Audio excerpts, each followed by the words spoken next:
बिस्मिल्लाहिर्रहमानिर्रहीम, अस्सलाम वालेकुम। आज हम चैप्टर 5 स्टार्ट करेंगे जो कि है केमिकल रिएक्शंस। केमिकल रिएक्शंस की अगर हम बात करें तो हमारे माहौल में या इस दुनिया में या इस कायनात में जितनी भी चीज़ें मौजूद हैं उनमें बेसिकली रिएक्शंस होती रहती है। ठीक है, केमिकल रिएक्शंस उनमें होती रहती है। और इसी तरीके से अब जो कॉमन रिएक्शंस है वो हम इस चैप्टर्स में पढ़ेंगे। इस चैप्टर में, चैप्टर नंबर 5 में के कॉमन रिएक्शन कौन कौन सी है। तो सबसे पहला जो हमारे पास टॉपिक है वो है केमिकल रिएक्शन खुद ही, यानी इसी चैप्टर के नाम से ही हमारे पास केमिकल रिएक्शन के नाम से ही हमारा पहला टॉपिक है। तो सबसे पहले हम पढ़ेंगे केमिकल रिएक्शन होती क्या है। तो केमिकल रिएक्शन सबसे पहले हम अगर किसी भी चीज को देखने की कोशिश करें, यानी अगर किसी भी चीज से मुराद इस दुनिया में तीन जो है हालतें मौजूद होती है मैटर की, यानी सॉलिड, लिक्विड एंड गैस। तो ये जो तीन हालतें हमारे पास मैटर की मौजूद होती है, इन तीनों हालतों में रिएक्शंस होती है। ठीक है, चाहे वो सॉलिड फॉर्म में है मैटर, चाहे वो लिक्विड फॉर्म में है या फिर गैस फॉर्म में है। गैसियस फॉर्म में भी आपके पास केमिकल रिएक्शंस होती रहती है। तो अब केमिकल रिएक्शन खुद, इसकी डेफिनेशन अगर हम समझने की कोशिश करें तो इसकी डेफिनेशन ये होगी कि एक ऐसा प्रोसेस जिसमें एक जो सब्सटेंस है वो ट्रांसफॉर्म होती है न्यू सब्सटेंसेस में। यानी अगर आपके पास एक मैटर है, सब्सटेंस से मुराद आपके पास मैटर होती है। ठीक है, मैटर अगर कन्वर्ट हो जाए, अगर ट्रांसफॉर्म हो जाए किसी न्यू मैटर में, न्यू सब्सटेंस में या न्यू मैटर में, तो इस अमल को हम क्या कहते हैं, ये केमिकल रिएक्शंस होती है। अब जो न्यू जो आपके पास सब्सटेंस या न्यू मैटर जो आपके पास बनेगी, तो इसमें जितने भी इसकी कंपोजिशन होगी, इसकी जितने भी आपके पास प्रॉपर्टीज होगी वो बिल्कुल डिफरेंट होगी। ठीक है, इसमें डिफरेंट केमिकल प्रॉपर्टीज या फिर केमिकल जो आपके पास कंपोजिशन है वो डिफरेंट है किसके मुकाबले में, जो पुरानी आपके पास मैटर मौजूद थी। यानी जो भी आपके पास केमिकल रिएक्शन होती है, पुरानी जो आपके पास सब्सटेंस होती है उसके मुकाबले में नए बनने वाले सब्सटेंसेस की केमिकल प्रॉपर्टीज और उनकी केमिकल जो कंपोजिशन होती है वो डिफरेंट होती है। अब इसकी अगर हम आम मिसाल लें तो आपके पास फोटोसिंथेसिस का अमल है। ठीक है, फोटोसिंथेसिस में क्या होता है कि कार्बन डाइऑक्साइड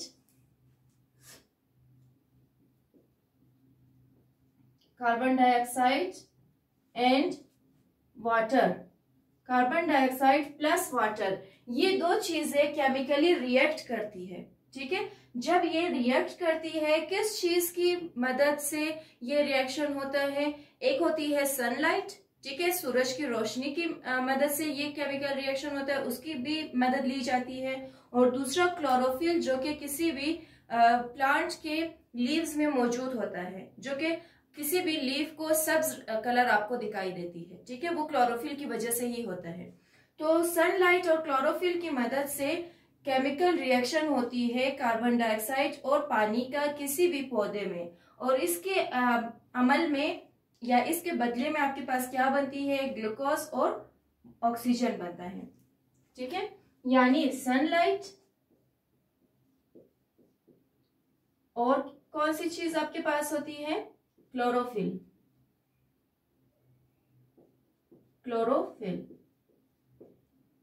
अब कार्बन डाइऑक्साइड और वाटर केमिकली रिएक्ट करेंगे with the help of sunlight and chlorophyll, और क्या बनेगी, ग्लूकोज प्लस आपके पास क्या बनेगा, ऑक्सीजन। इसी वजह से जब सुबह के वक्त होता है, मोस्टली जो जितने भी प्लांट्स या ट्रीज होती है वो कार्बन डाइऑक्साइड एब्जॉर्ब करती है ताकि अपनी खुराक बना सके, और किस चीज के साथ रिएक्ट करती है, वाटर के साथ।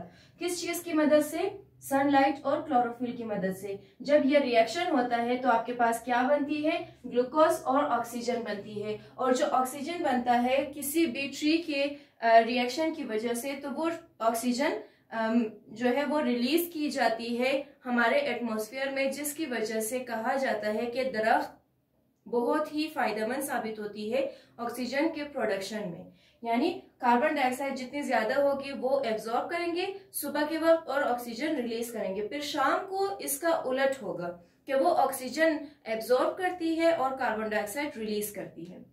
अच्छा, ये तो हो गया हमारे पास केमिकल रिएक्शन कि केमिकल रिएक्शन किस तरीके से होता है और क्यों होता है। ठीक है, तो अब इसमें दो टर्म्स आपके पास बहुत ही इंपॉर्टेंट है। एक आपके पास है रिएक्टेंट और दूसरा आपके पास है प्रोडक्ट। तो reactant and product, reactants and products, ये दो चीजें या दो टर्म्स आपके पास कौन सी होती है? तो रिएक्टेंट सबसे पहले आपके पास है कि जो सब्सटेंसेस है वो तमाम सब्सटेंसेस जो किसी भी आपके पास केमिकल रिएक्शन करने में, ठीक है, केमिकल रिएक्शन करने में जो सब्सटेंसेस पार्ट लेती है, अपना हिस्सा डालती है, उसको आप रिएक्टेंट कहते हैं। यानी कि अगर इस फॉर्मूले में हम देखें जो फोटोसिंथेसिस का अमल है, तो इसमें आपके पास रिएक्टेंट क्या होगी? Carbon dioxide plus water. ये आपके पास कौन सा अमल कर रही है? ये आपके पास कहलाएंगे रिएक्टेंट्स, यानी केमिकल रिएक्शन करने में ये मदद दे रही है। ठीक है, और इसी तरीके से आपके पास प्रोडक्ट कौन सी होगी?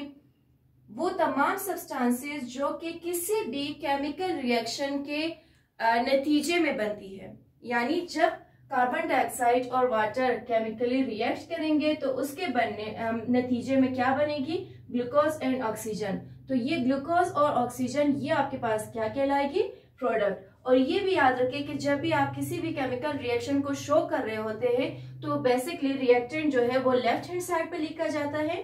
ठीक है, रिएक्टेंट जितने भी होंगे वो चाहे एक है, दो है या तीन है, वो लेफ्ट हैंड साइड पे।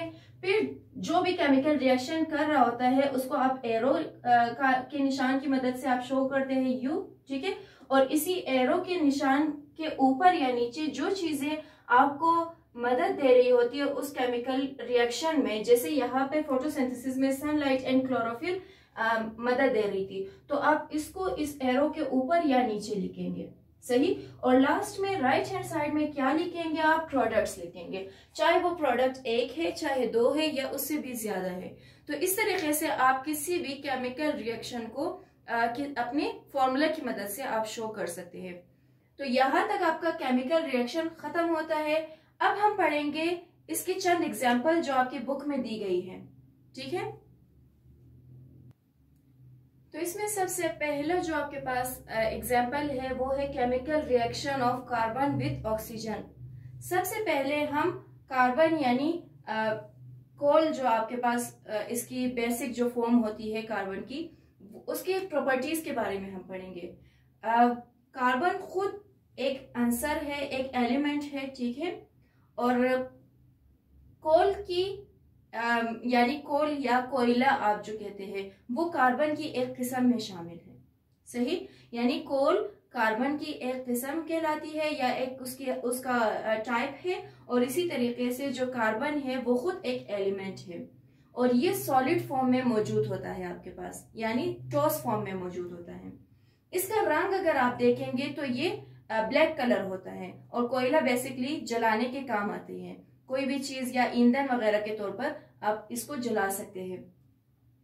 तो बर्निंग जो कोल की होती है, बर्निंग ऑफ कोल, ये केमिकल रिएक्शन होती है खास तौर पर ऑक्सीजन के साथ, ऑक्सीजन के साथ इसका केमिकल रिएक्शन होता है।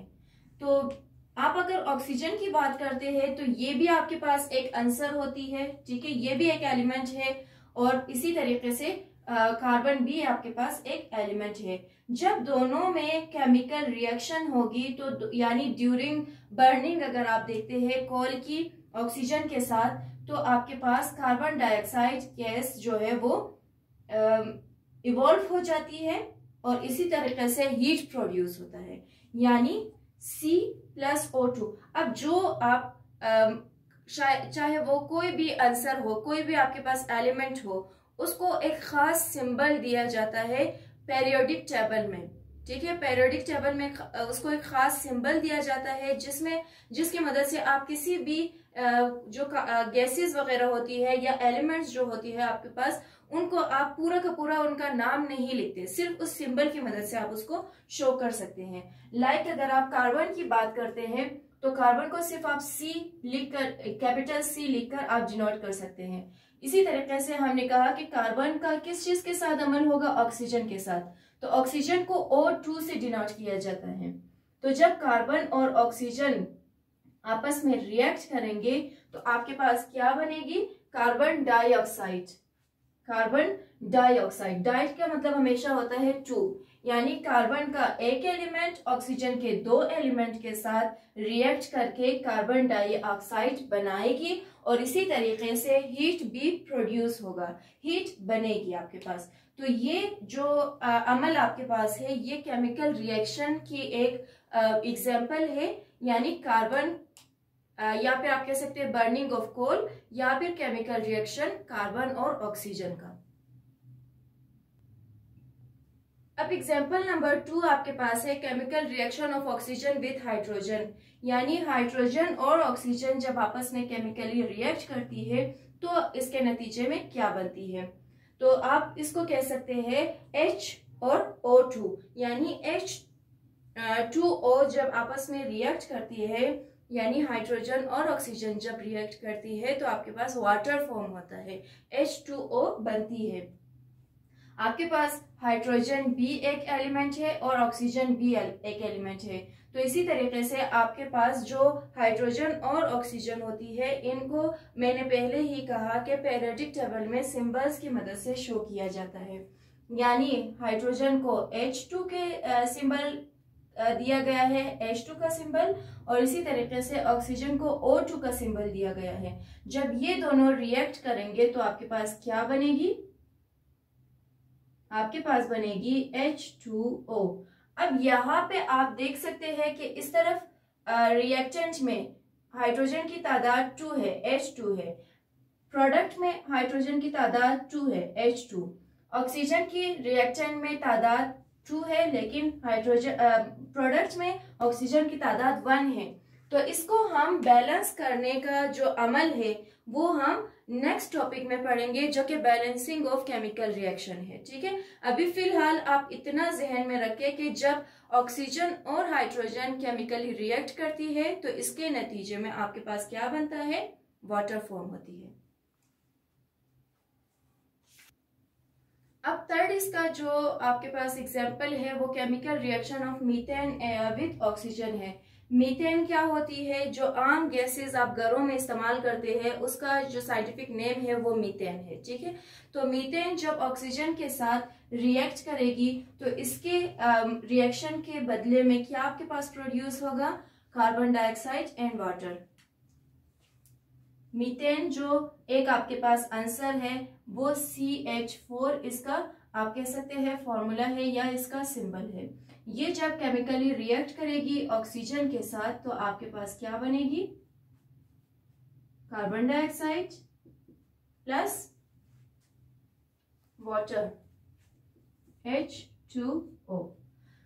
अब केमिकल रिएक्शन के टॉपिक में हमने ये पढ़ा कि जब भी कोई जो सब्सटेंसेस होते हैं वो जब केमिकली रिएक्ट करते हैं और नए जब सब्सटेंसेस बनते हैं, ठीक है, जैसे इन सब में चाहे वो कार्बन डाइऑक्साइड है, चाहे वो वाटर है, चाहे वो वाटर एंड कार्बन डाइऑक्साइड है, तो इन सभी प्रोडक्ट्स में हमने ये कहा कि जो न्यू सब्सटेंसेस बनते हैं उनके केमिकल कंपोजिशन, ठीक है, इनकी प्रॉपर्टीज पुराने जो सब्सटेंसेस थे उनकी प्रॉपर्टीज से बिल्कुल अलग है। जैसे यहाँ पे कार्बन डाइऑक्साइड, इसकी प्रॉपर्टी बिल्कुल अलग होगी अगर आप उसके मुकाबले में ऑक्सीजन और मीथेन की प्रॉपर्टी देखें इससे। ठीक है, इसी तरीके से वाटर की भी इसकी केमिकली जो कॉम्बिनेशन है या कंपोजिशन है और इसका जो प्रॉपर्टी है वो बिल्कुल डिफरेंट होगा ऑक्सीजन और मीथेन के मुकाबले में।